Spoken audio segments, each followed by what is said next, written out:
You're listening to a special edition Zweig Letter Podcast, putting architectural, engineering, planning, and environmental consulting guru Mark Zweig and his team of experts straight talk in your ear. Mark has more than 30 years of experience helping AEP and environmental firms thrive, and these podcasts deliver his invaluable management, industry, client, and HR advice directly to you, free of charge. The Zweig Letter and the Zweig Letter Podcasts let you develop professionally wherever you are. Hey everyone, and thank you for joining Zweig Group Media and the Zweig Letter exclusive interview series. With over 25 years of continuous coverage of the design industry, the Zweig Letter is a consistent source of valuable information in an ever-changing marketplace. We are bringing you some of the best and brightest minds that our industry has to offer. Today, the brightest mind that I have in the room is Sanjay Jenkins himself, an intern here at Zweig Group, who is soon to be a full-fledged employee. You graduate in a couple of weeks, don't you? That's correct. 3 weeks. Okay. You counting down the days? Oh yeah. I think we're at 18 now. Okay. Yeah.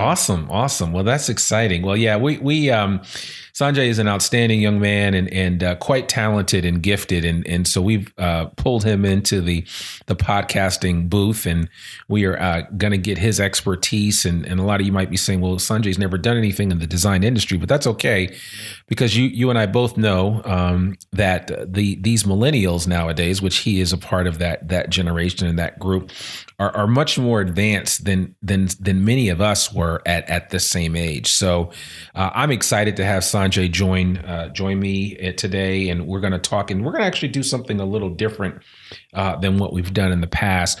We are actually, Sanjay and I had an idea to create a Life Hacker series.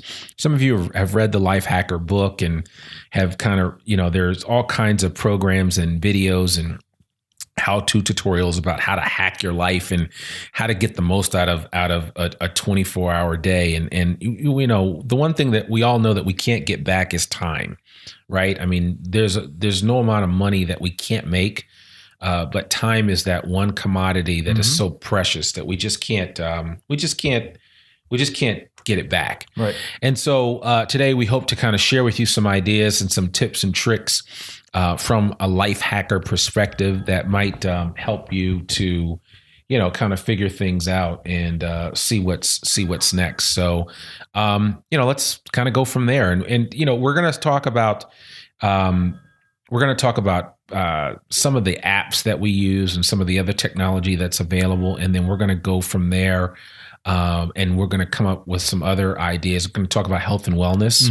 And, kind of learn from that. And you'll have to excuse me today. I'm dealing with a fat lip syndrome. I just came from the dentist not too long ago and got shot up from a dental procedure that I have. And so I feel like I got hit in the mouth by Mike Tyson.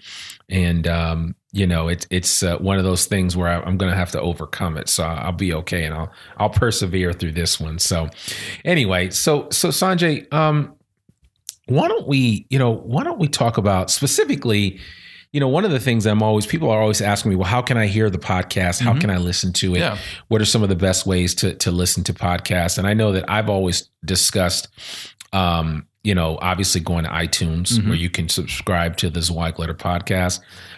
There's a number of different programs out there. I also use another program called Overcast, which is on the App Store for iTunes. And Overcast is a great podcast application because I don't know about you, but I listen to my podcast when I work out. Yeah. I listen to them at a variety of times, certainly when I'm driving here, to or fro. And, the only downside to living in Fayetteville is that everything is like 10 minutes away. So I can never get in the car and get a good 30-minute ride under my belt unless I'm riding out into the country, which I never do. So anyway, the long and short of it is that, there are several different really good podcast apps out there, whether you're an iPhone or an Android person, that you can use and kind of aggregate all of your podcasts that you listen to. And they're great podcasts out there. I mean, this is obviously, I think, is an amazing podcast for the design industry, but there's so many out there. And I really encourage you, if you're just now getting into podcasts, to check them out. I mean, you had that Serial series that was done, really, which was amazing. The first one that they did about the young man that was accused of killing his girlfriend back in high school. And the storytelling is just I mean, it's just excellent. So along the lines of listening to maybe your favorite novel from Audible or something like that, where you listen to quote unquote books on tape or now books on digital, listening to really cool podcast series opens up your mind to so many different things and options. So you mentioned Serial. What do you listen to? What do you usually have queued up in your podcast? Oh, man, that's a good question. I love Gary Vaynerchuk. Yep. Anything business related, I'm listening to. I listen to the James Altucher show. I listen to the Tim Ferriss show. Yeah, that's a good one. The Tim Ferriss wrote the 4-Hour Work Week, and I actually got featured in his blog many years ago, and that was kind of like my first taste of social media in a profound way. And there are just so many different podcasters out there that are doing amazing things. There are podcast events like Podcast Movement, which is a big event that's just for podcasters. It's done every year. This year, it's going to be done in Anaheim, California, and this is the third or fourth time that they're doing Podcast Movement, and you'll have probably 1,500 to 2,000 podcasters from around the world come to this event. I mean, podcasting has taken off. It's become a very serious medium for delivering information. So I think it's going to be quite interesting to see what comes of it in the next few years. And it's the same way with a lot of you that are listening to this, that you know how you like your sports. You want to be able to get it. If you watch a game on the DVR, you can fast forward to the commercials, watch what you want to watch, and then turn it off when you're done. It's the same thing with podcasting. You don't have to worry about a lot of commercials, and really hardcore podcasters don't put a bunch of commercials on their podcasts. And if they do, the commercials are built into the actual show itself. So it's not so obtrusive that you're like, oh my God, I hate this. This is the worst thing ever. So, but yeah, I mean, there are, just coming to mind two that I use all the time in terms of podcast apps. The podcast app comes in your iOS software for your iPhone. But Overcast they have a free version and a version that you pay for. The version that you pay for comes without any ads on it. And the other nice thing about it is that version allows you to speed up the tape. I listen to most of my podcasts, and you can see I'm dating myself by saying the word tape, but I listen to most of my podcast at 1.5 times speed. I know some people that can listen to it at 2 times speed. So if it's a 45-minute podcast, I can listen to it in 30 minutes, which is kind of nice. So I try to try to be as expedient as possible with my time, especially when it comes to listening to this. And, some podcasts will allow you to speed up because of the way that the person speaks, and others, because people speak so fast to begin with, when they speed it up, it's even faster, and it sounds like Alvin and the Chipmunks. And so that's no good for anybody. I also know that, Google has, or rather Android has a really good app, and the top rated app, I believe, is Podcast and Radio Addict, which is really good. And you can get that online or through the App Store, through Google for your Android device. So but there are many out there. So I would certainly encourage you to check them out. Anything that we talk about on this podcast, whenever we do a podcast, we always will add the links to the stuff that we bring up in the show notes. So you can certainly check back and visit the Zweig Letter .com website for information on the show notes for this particular episode, and we'll certainly push that out on social media as well. So that should be helpful for you. So Sanjay, what about you? What are some of your big life hacks, especially in the space of technology? Technology, I think for me, getting information is one thing, distributing information, and then actually having the discussions. Something that we use at Zweig Group a lot, that I've used in some past companies that I've started or worked for, is Slack. Okay. And it's a great communication tool for teams, really effective for smaller teams. Yeah. And I spend so much time just checking in to see where all of our team members are in Zweig Group recruiting. We have 2 individuals out in San Francisco right now, and the rest of the team is here in Fayetteville. Yeah. But we're able to collaborate on documents, on projects, much more efficiently than if we were to just email back and forth. It keeps us together much more efficiently than a lot of other communication tools out there. Yeah, absolutely. I mean, Gary Vaynerchuk, and again, I'll mention his name quite a bit, but Gary V, as we like to call him, said his whole company is on Slack, and that is their primary method of communication. They honestly don't even use email. Yeah. Some people are like, email's old school, you know, and so Slack is kind of like text messaging on steroids for groups. And it does allow you to do a lot of different things. You can share links. You can archive information. You can create groups that you talk to, like specific groups within a group. And so that's the nice, like you and I will go back and forth and we'll share information on a specific project that we're working on. So there's some real benefits to that. And Slack is pretty outstanding if you ask me. So it's pretty exciting. Anything else that has kind of made your life a little easier? I actually don't use my phone all that much, which is interesting for a millennial. Yeah, that is interesting. I should check your temperature. Are you okay? I think I'm okay. This sweater though. No, I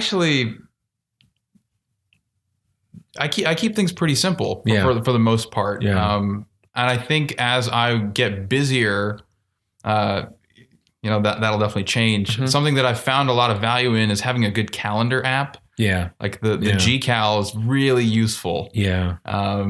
Making sure, not just for my own, making sure that everything that I need to do is tracked, but coordinating schedules with people. It's like setting up meetings. Absolutely. That can be a big pain. And it's something that we've used before is the Calendly. Calendly. Yeah. Calendly works really well. And I use that. I use that quite a bit because when I'm scheduling guests that are outside of Zweig Group to be on the show, I'll send them my Calendly app. It's a link. It has access to my calendar. Anything that's blocked out will not be available. It will show me as not available. Anything that is available will show to that individual that I've sent it to as available. And then I will, then when they decide, okay, yeah, I can meet with Randy on such a date, I can plug that in. So Calendly works really nicely from that perspective because you're not sitting on the phone going back with somebody. So what days work for you? Or I don't know, let me look at my calendar. It's like, no, here's the link. Right. Check it out. That's my calendar. I keep my calendar up to date. If I'm not available, I mean, I mark up my calendar as frequently as possible. So that certainly is something that can be beneficial, especially as from a time hack perspective. Yeah. I mean, it just makes life so much easier if you give people access to your calendar. And then, you make sure you update your own calendar. Then Calendly works. There's a couple of others that are really good that make a lot of sense from that perspective, but certainly something that I would recommend. So I guess something that I have been struggling with recently is keeping track of all of my notes. Do you have any good note apps? Well, I do. And thank you for mentioning that. One of my favorite note apps in the whole wide world, I mean, absolutely favorite, can't live without it, is Evernote. Evernote, since it came out, I've used it, and it has collected so much information for me. I have the premium edition, which allows me to store up to like 10 gigabytes of data a month or something crazy like that. It's only like $70 a month. But the nice thing is I save everything on there: articles, recipes, notes, business cards, just about anything that you can think of. Any PDF that you come across online, you can use the Evernote extension, whether on Safari or Chrome or whatever browser you're using. I'm sure there's an Evernote extension for it. And I'll click on that little elephant icon, which is their icon, and it will allow me to save that information and save it in a place where I know I can always come back and look for it. Sometimes, I know some people save their URLs through some type of bookmark on their browser. That's not always reliable. I mean, it's helpful, but it's not always reliable. I can save everything on Evernote. I can even have emails sent to Evernote. There are different apps out there that allow you to kind of hack into Evernote and utilize it even more efficiently as far as that's concerned. So Evernote is just simply the best. I record receipts on Evernote. I also scan all of my bills every month at home. And on a personal note, I scan my bills into my Brother printer scanner. It scans both sides in full color. and then I can scan it directly into the cloud, into Evernote, and Evernote puts it into a nice, neat folder. And then I don't have to worry about it. And then once I'm done scanning all of my mail for the month, I call that April 2017, and then I file it away, and then I shred all my mail and move on. It just kind of it gives me an ability to live truly a digital life in the sense that I'm not worried about, oh man, where did I put that paper? Where is this? I hate paper. Yeah. As quickly as I can tear it up and throw it away, I will do that. Or recycle. Yes. I'm sorry. Yes. So yes, because we recycle here in Fayetteville. But anyway, the bottom line is Evernote is huge when it comes to that. And I really enjoy all the little bells and whistles that come along with it. You can get it as an app. There is a version of Evernote that's free. Yeah. So I absolutely love it. And so it's something that's something that I would highly recommend and would really would encourage people just to try out. And I'm sure because it's been around for a long time, a lot of people have heard of it. How do you use Evernote? Be honest. I honestly haven't used Evernote in, I don't know, maybe a year or two. Okay. But you have it though. Yeah. Okay. All right. So I actually just, got a new phone recently. I haven't downloaded on the new one. Okay. Probably that's what I'll be doing after this podcast. It's funny you say that because I guess, I always think that everybody uses it, but for us early adopters, those that kind of got on board early on, we swear by it. Yeah. I mean, there are Evernote manifestos. I've got a PDF book on how to get the most out of Evernote. I mean, just amazing information on things that you never thought you could do with this program. It's kind of like the Swiss Army knife of programs that allow you to save a lot of information and keep it at your fingertips. And you said it was $69, $70 a month? It's about $70 a month for the premium version that gives you up to 10 gigabytes of storage each month. The free version gives you quite a bit as well. It just doesn't give you the level of storage. I store a lot of PDFs. Whenever I'm online doing research, I store PDFs and I'll create a notebook for it. And then I'll store all the PDFs in that notebook. And then when I want to go back to it, whether I'm sitting on a plane, on a runway, and I can't take off, I can flip open my phone, go to Evernote, go right to that notebook and start looking up that information. And the thing about it is it's accessible anywhere. As soon as you get it, you put it in, it's automatically updated and it gets updated all across the platform. So no matter where you're accessing Evernote, whether on my laptop here, on my phone, when I go home and I open up Evernote, it's always in the same place.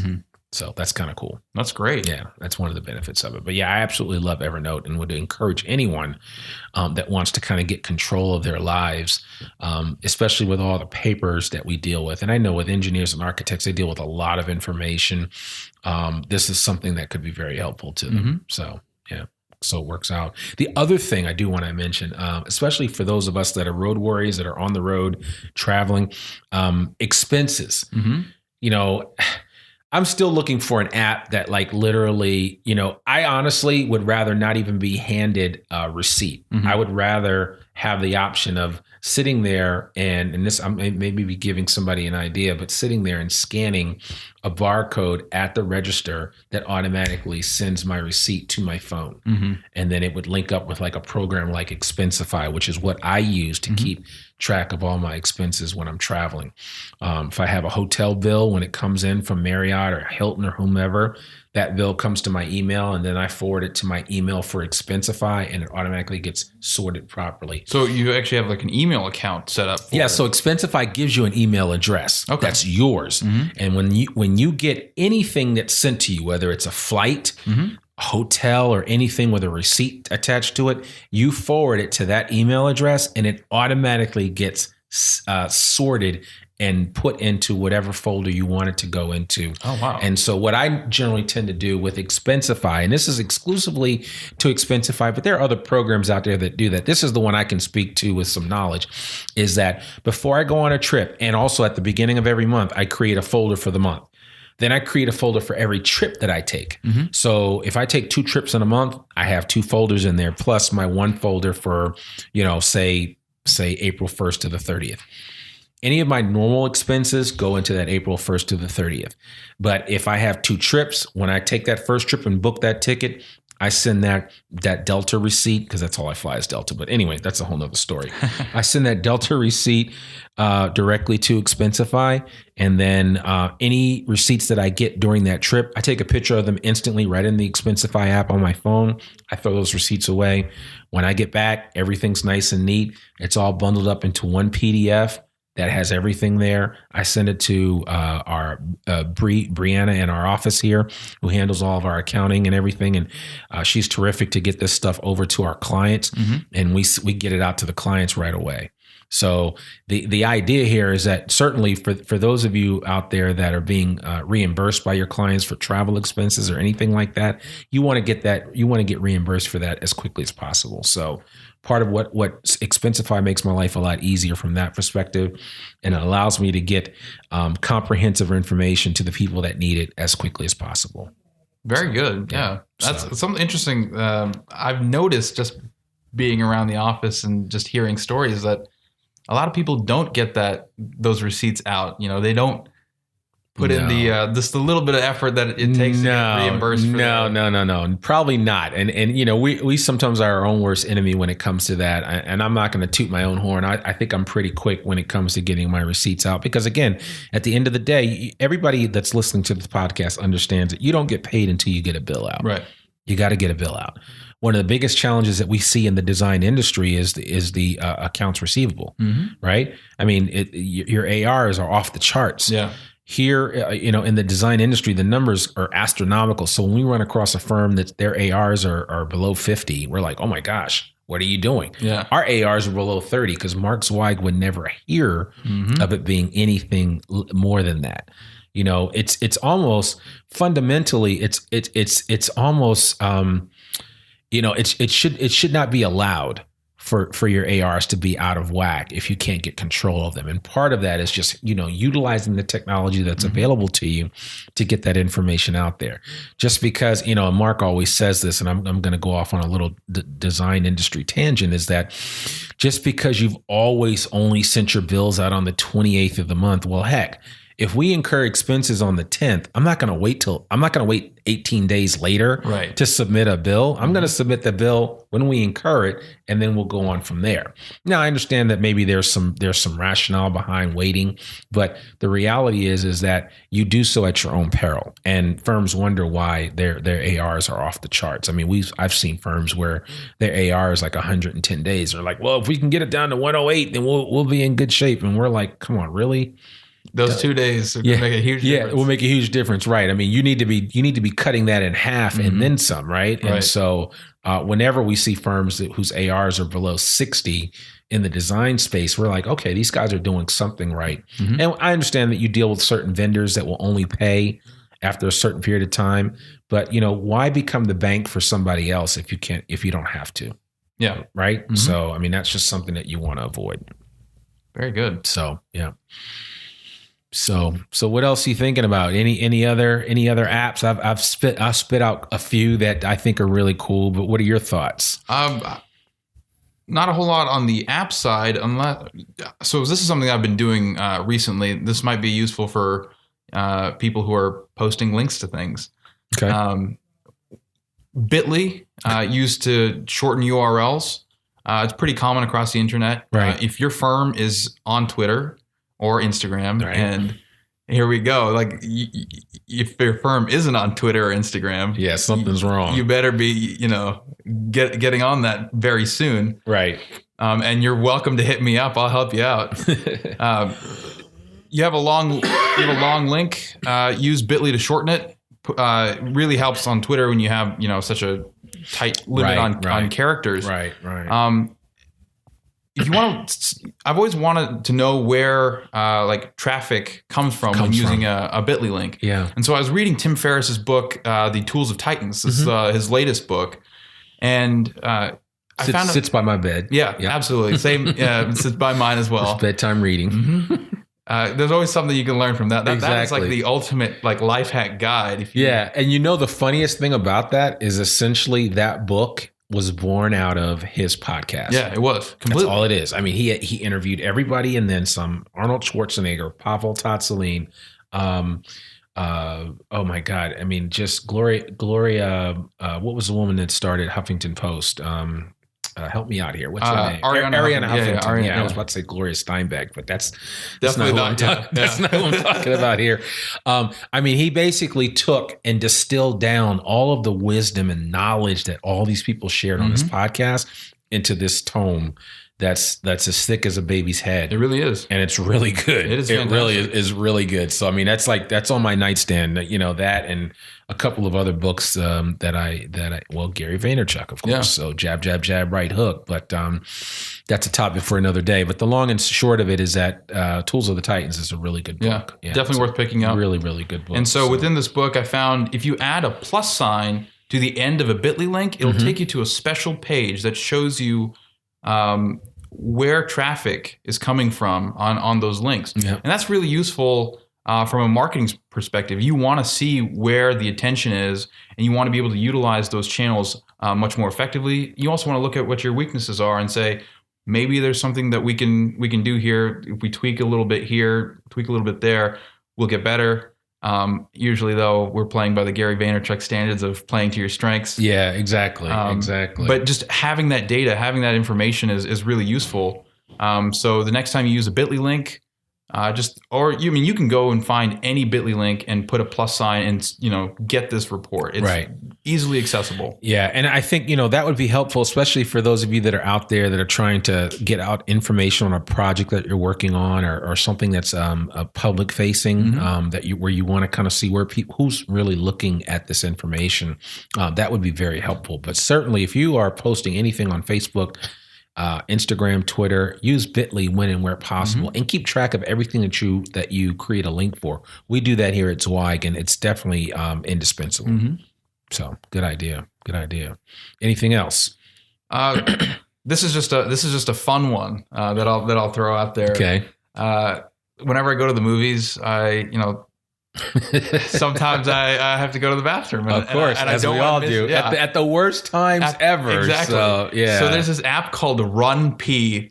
You can go, it's runpee.com, and it'll actually tell you what the best time is to get up and go use the restroom. Like, where are you kidding me? I'm not. This is I didn't know this until I just recently found this. So I'm actually completely. I'm upset that I didn't know this. I'm going sooner. to the movies soon, as soon as I can. I mean, I've got 3 young kids, so it's hard for me to get out to the movies often. But my wife and I like to go from time to time. So I'm downloading runp.com today.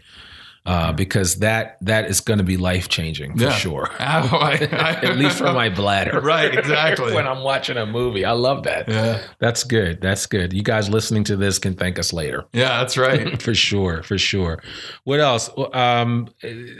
I know that you had a couple of others that you thought were kind of cool. And I know we're going to get into one of the other things that I definitely want to talk about, because it's something that's very close to me is routines. Yeah.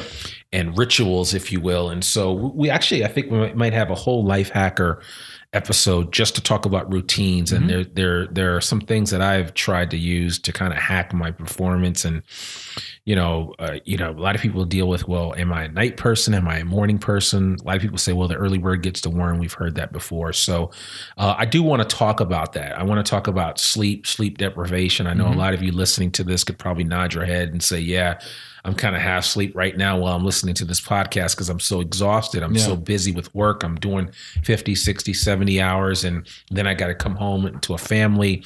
So we're going to give you some tools that can kind of help you make some sense of this and get control of your life, if you will, especially from that perspective of creating routines that can overall benefit not only you but your family. So we'll that's our teaser for what's to come, and the next time that we do an episode, we'll come up with something that that makes sense, and we'll share that information with you. I think it'll be cool.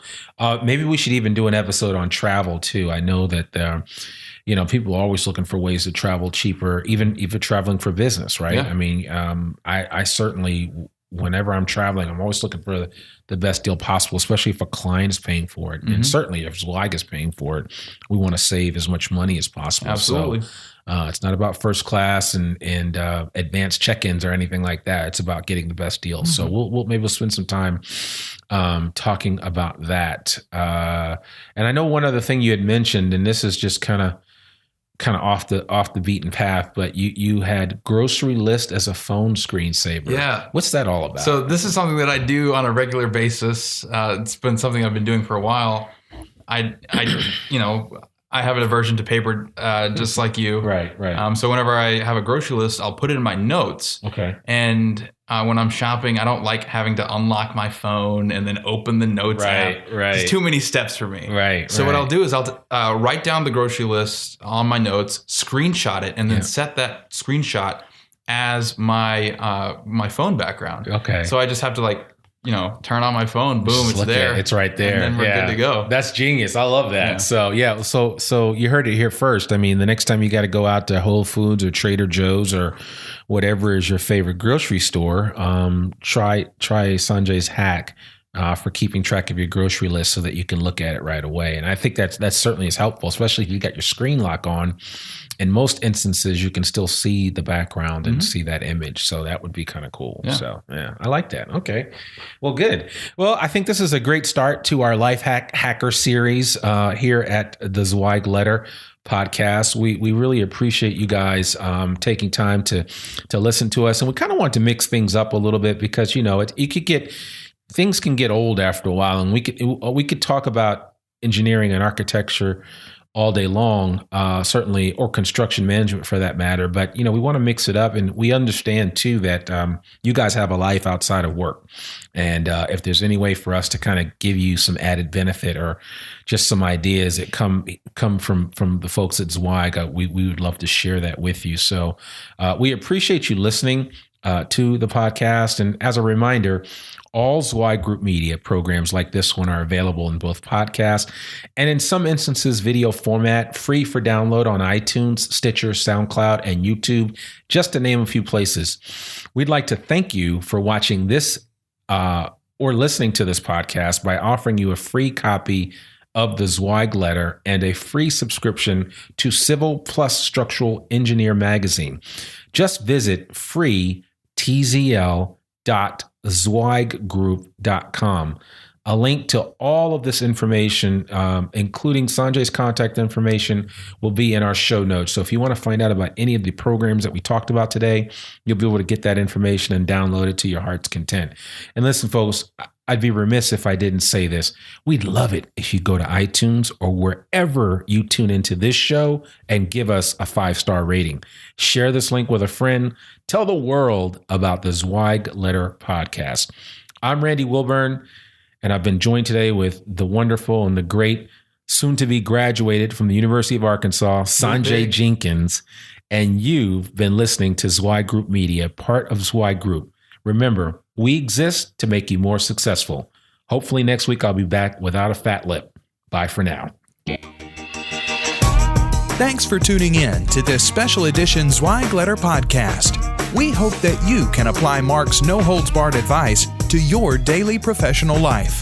For a free 6-week subscription of the Zweig Letter, please visit freetzl.zweiggroup.com to gain more wisdom and inspiration, in addition to information about leadership, finance, HR, and marketing your firm. Subscribe today.